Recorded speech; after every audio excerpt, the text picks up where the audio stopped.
Hello hi student, आपका AMR technical classes के IT YouTube channel पे आप सभी स्टूडेंट का स्वागत है।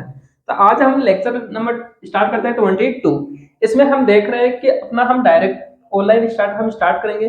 जो कि आपको पता है कि हम थ्री फेज इंडक्शन मोटर के टर्मिनल आइडेंटिफाई करना हमने सीख लिया था। ओके, अब टर्मिनल आइडेंटिफाई करने के बाद में आपको कनेक्शन करने होते हैं, जो कि डायरेक्ट ऑनलाइन स्टार्टर के साथ में हो सकता है या स्टार डेल्टा स्टार्टर के साथ में होता है। ऑटोमेटिकली जो फॉरवर्ड और रिवर्स होता है, ये सभी कॉन्टेक्टरों के साथ में जो आपको कनेक्शन करवाए जाते हैं वो आपको बेसिकली आना चाहिए। ओके, तो हम देखेंगे कि हम डायरेक्ट ऑनलाइन स्टार्टर से हम मोटर के कनेक्शन कैसे करते हैं, उसका सर्किट डायग्राम कैसे बनता है, और जब आपको डायरेक्ट ऑनलाइन स्टार्टर दे दिया जाए या आपको DOL स्टार्टर दे दिया जाए तो आपको उसको किस तरीके से मोटर के कनेक्शन करने होते हैं। सबसे पहले मैंने आपको बताया था कि जब आप मोटर के कनेक्शन करते हो तो मोटर के कनेक्शन करने के लिए आपको सबसे पहले U1, V1, W1, W2 ये सब कुछ पता होना चाहिए। जैसा कि मैंने आपको कल एक्सप्लेन किया था कि टर्मिनल आइडेंटिफाई करना आपको आना चाहिए। और सेकंड कंडीशन ये होती है कि जब आपको टर्मिनल आइडेंटिफाई करना आ जाता है और आपको ये पता होता है कि हम कौन सी मोटर को किस स्टार्टर के साथ में हम कंट्रोल करते हैं।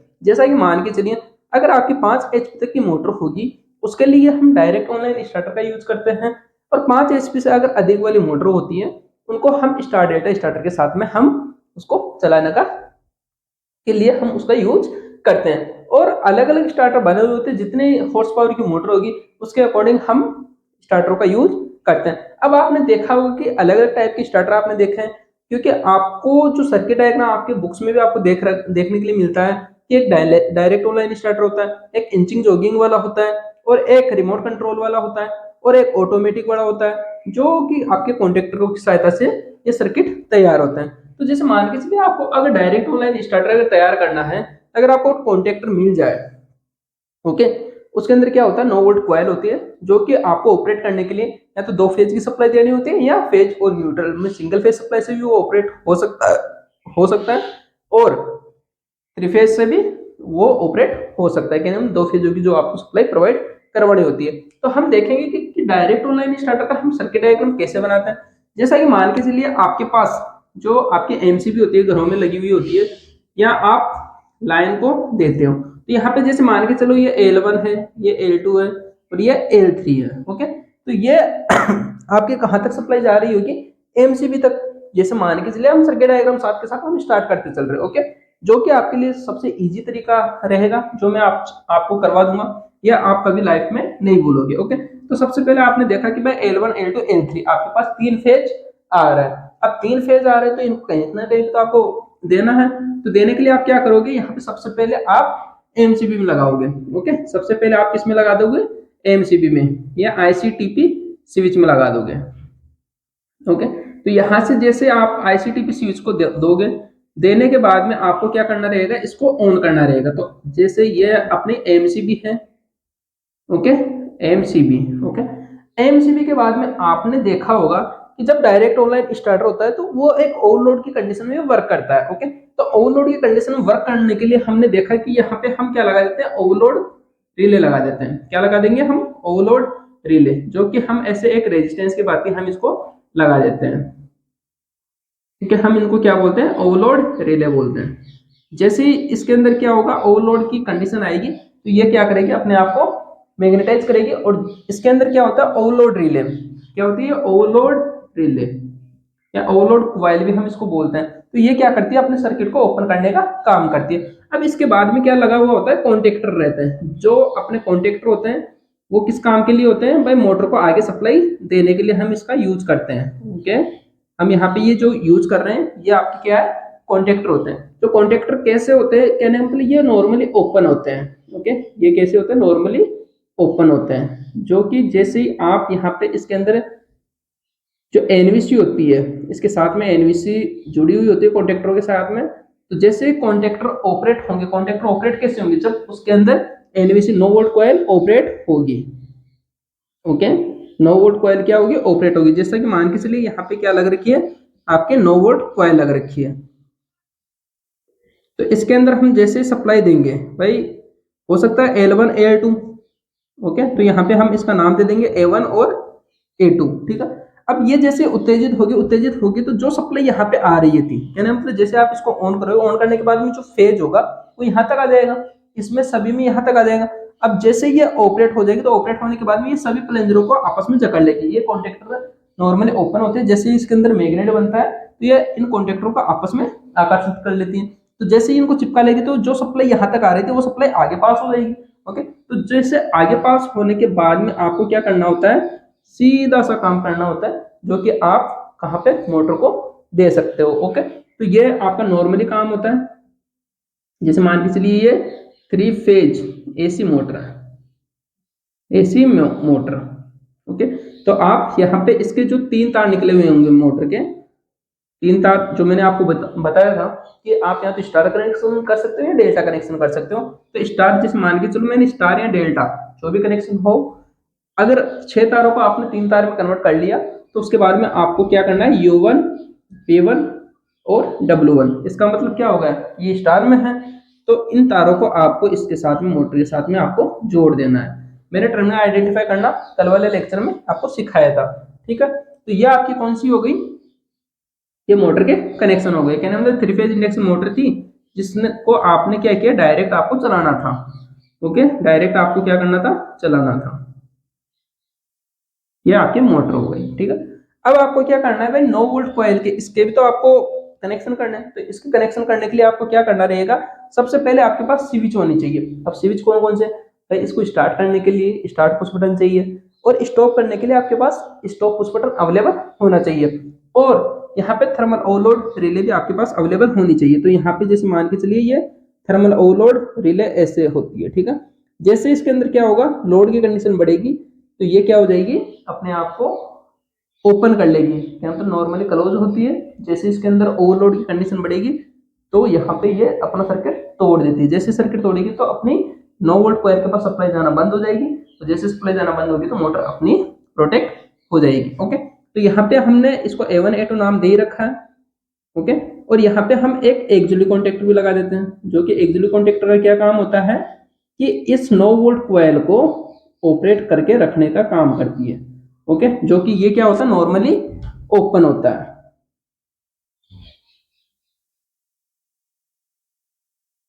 ओके, अब इसके भी 2 तार निकले हुए हैं। ओके, इसके भी 2 तार है और इसके भी 2 तार है। अब आपको क्या करना है भाई, जैसे आप एमसीबी को ऑन करोगे तो ऑन करने के बाद में आपको इनको सप्लाई में लगाना होता है। तो यहाँ से जैसे मान के चलो मैंने एक तार यहाँ से उठा लेता हूँ, यहाँ से मैंने एक तार इसका उठाया और उठा करके इसमें दे दिया। ओके, अब ओवरलोड रिले में चला गया। अब ओवरलोड रिले के बाद में तुरंत किस में जाना चाहिए, स्टॉप पुश बटन में। तो जैसा कि मान के चलो मैंने यहाँ पे इसका एक स्टॉप पुश बटन यहाँ पे बना देता हूँ। ये स्टॉप पुश बटन क्या रहेगा, नॉर्मली क्लोज रहता है ये स्टॉप पुश बटन।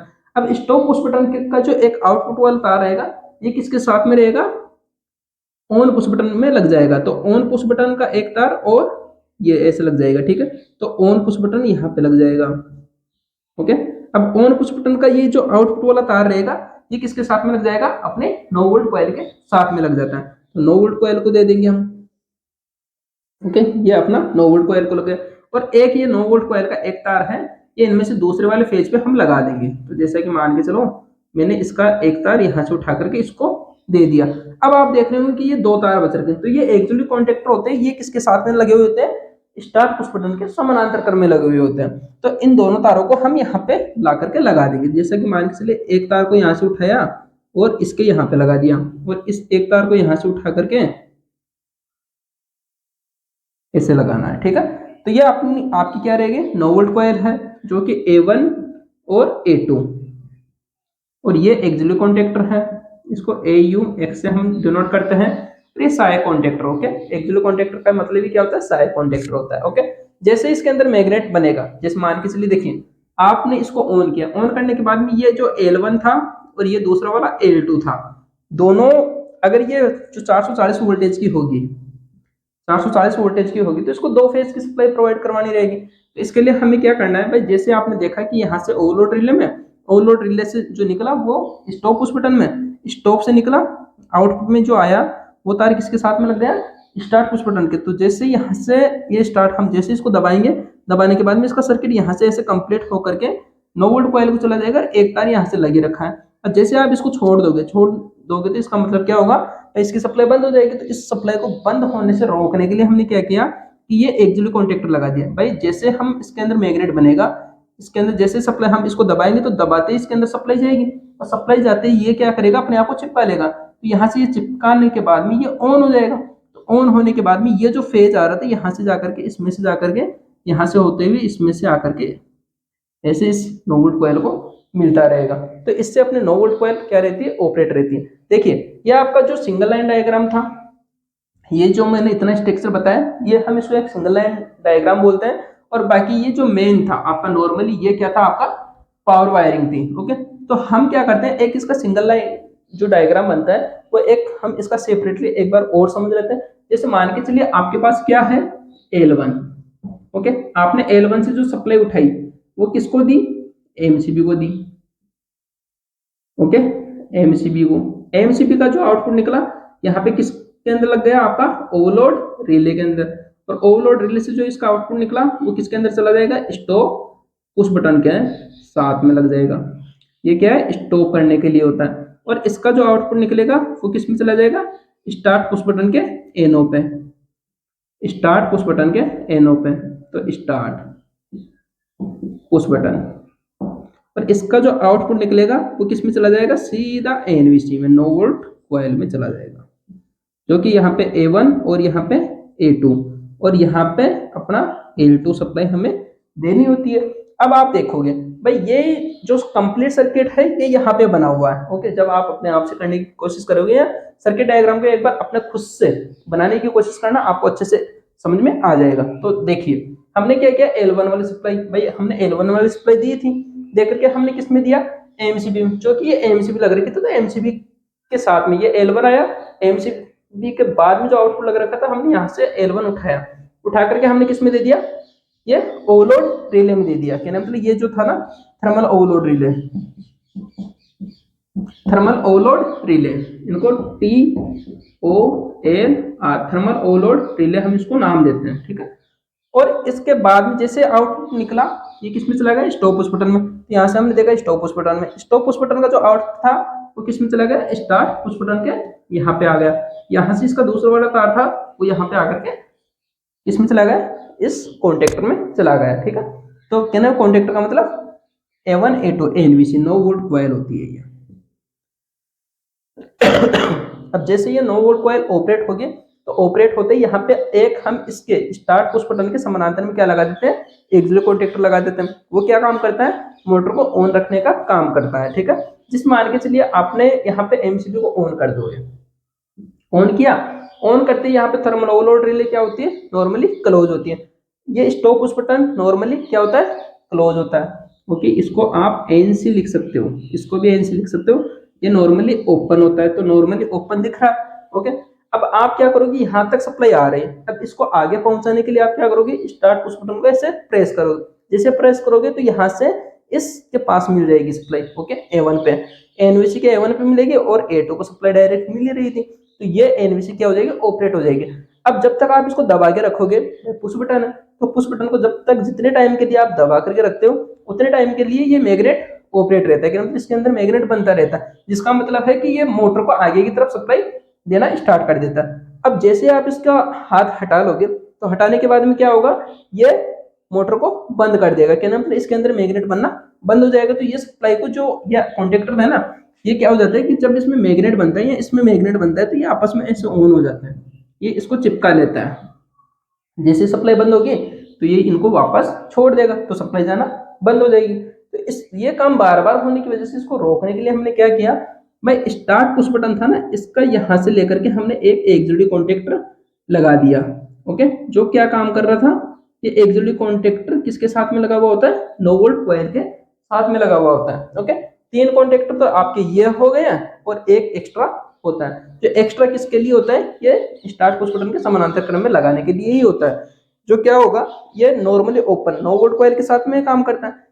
कि अगर नॉर्मली 9 वोल्ट कॉइल जब ऑपरेट होती है तो ये क्या करती है, एनओ से एनसी हो जाती है, तो ये भी एनओ से एनसी हो जाएगा। अब जैसे इसके अंदर मैग्नेट बनता रहेगा तब तक ये एनसी रहेगा, जैसे इसके अंदर मैग्नेट बनना बंद हो जाएगा तो ये क्या हो जाएगा, एन हो जाएगा। तो जैसे आप इसको दबाओगे, दबाते यहाँ से सप्लाई, भाई सब स्टार्टिंग में क्या करोगे, आप इस स्विच को दबाओगे, इस स्विच को दबाओगे तो जो सप्लाई यहाँ से आ रही थी ये इसके पास चली जाएगी, ओके, जाने के बाद में ये ऑपरेट हो जाएगा, ऑपरेट होने के बाद में क्या होगा, ये भी आपस में ऑन हो जाएगा। अब जब आप इस स्विच को छोड़ ही दोगे ना, तो सप्लाई यहाँ से आकर के इसमें से होते हुए इस एक्सुलेटर में जाकर के वापस आकर के इस A1 पे सप्लाई पहुंचती रहेगी, जिससे कि आपकी मोटर नॉर्मली चालू रहती है, मतलब बंद नहीं होती। और जब आप स्टॉप उस बटन को दबाओगे तब इस एनवीसी 9 वोल्ट कॉइल में सप्लाई जाना बंद होती है, जो कि आप नॉर्मली अपने घरों में आपने 3 फेज इंडक्शन मोटर के साथ में ये कनेक्शन करके जरूर देखे होंगे, और अगर नहीं देखा है तो आप इस सर्किट डायग्राम की सहायता से एक बार कनेक्शन करके जरूर देखें। ओके, अगर आपको इस सर्किट डायग्राम में अगर कुछ भी दिक्कत आई हो अगर कुछ भी दिक्कत आई हो तो आप मुझे कमेंट करके जरूर बताएं, क्योंकि हम नए नए प्रैक्टिकल जो हम करेंगे तो ये सर्किट डायग्राम के अकॉर्डिंग ही हम करने वाले। क्योंकि देखिए, आप अगर इसको इंचिंग जॉगिंग में अगर आप बनाना चाहो तो आप बना सकते हो। इंचिंग जॉगिंग का मतलब क्या होता है, मोटर को नॉर्मली, कहने का मतलब उसको चला करके देखने के लिए, जैसे कोई मैन्युफैक्चरिंग कंपनी होती है वो मोटर बना देती है और बनाने के बाद में उसको चेक करती है, तो चेक करने के लिए वो कुछ टाइम के लिए चलाती है, मतलब आहिस्ता टाइम के लिए वो चला करके देख लेती है। ओके, तो देखने के लिए वो क्या करेगी, ये एक्चुअली कॉन्टेक्टर का यूज नहीं करती। ओके, क्योंकि उसको क्या करना होता है, डायरेक्ट सप्लाई देनी होती है। ओके, जैसे वो क्या करेगी, इस पुश बटन को प्रेस करेगी, प्रेस करते मोटर चलना स्टार्ट हो जाएगी, तो मोटर चेक हो जाएगी और 1-2 मिनट के लिए वो चला करके इसको वापस छोड़ देंगे तो वो नॉर्मली बंद हो जाएगी। ओके, और हमें जब मोटर को परमानेंटली अगर चला करके रखना है, मतलब ज्यादा टाइम के लिए अगर उसको चला के रखना है, तो हमें क्या करना होता है, एक्सियल कॉन्टेक्टर का यूज करना ही करना होता है। ठीक है, तभी ही अपनी मोटर चलना प्रारंभ करती है, या नॉर्मली वो चलना स्टार्ट करती है और वो चलती रहती है। ओके, जब तक इस 9 वोल्ट को कॉइल को सप्लाई मिलती रहेगी। ठीक है, बाकी इसके अंदर कुछ था नहीं, ये सभी कॉन्टेक्टर क्या थे, एक्सियल कॉन्टेक्टर थे, और ये भी आपका एक एक्सियल कॉन्टेक्टर होता ही है। ये थर्मल ओवरलोड रिले या ओवरलोड कॉइल आप इसको बोल सकते हो, और ये एमसीबी है, L1 L2 L3 की जो सप्लाई आप प्रोवाइड करवा रहे हो वो है। और ये आपकी 3 फेज इंडक्शन मोटर होती है, जो कि आपने स्टार में या डेल्टा में दोनों तरफ से एक कंडीशन में आपको चलाना होता है। ठीक है, बाकी हम मिलते हैं अपने नेक्स्ट वीडियो में, जिसमें हम देखेंगे इससे अच्छे प्रैक्टिकल के लिए, मतलब इसी मोटर को अगर आप फॉरवर्ड और रिवर्स अगर करना चाहो तो आप कैसे कर सकते हो, क्योंकि हमने ये कॉन्टेक्टर वाले कर रहे हैं। ओके, आपने जो डायरेक्ट ऑनलाइन स्टार्टर का जो एक नॉर्मली पुश बटन वाला आपने देखा होगा, उसका सेम सर्किट डायग्राम यही होता है। अगर आप ये बना दोगे और अदर कुछ चेंजेस नहीं होता, मैंने दोनों आपको बता दिए। ठीक है, सिंगल लाइन डायग्राम इसको बोलते हैं, पावर वायरिंग इसको बोलते हैं, और ये जो हमने साथ में कर दिया था ये डायरेक्ट ऑनलाइन स्टार्टर कंप्लीटली होता है। ठीक है, तो हम मिलते हैं अपने नेक्स्ट वीडियो में, जिसमें हम देखेंगे मोटर को फॉरवर्ड और रिवर्स करना। Okay, bye bye, thank you. और अपने AMR technical classes ITI YouTube channel को लाइक शेयर और सब्सक्राइब जरूर करें। Okay, thank you, bye bye.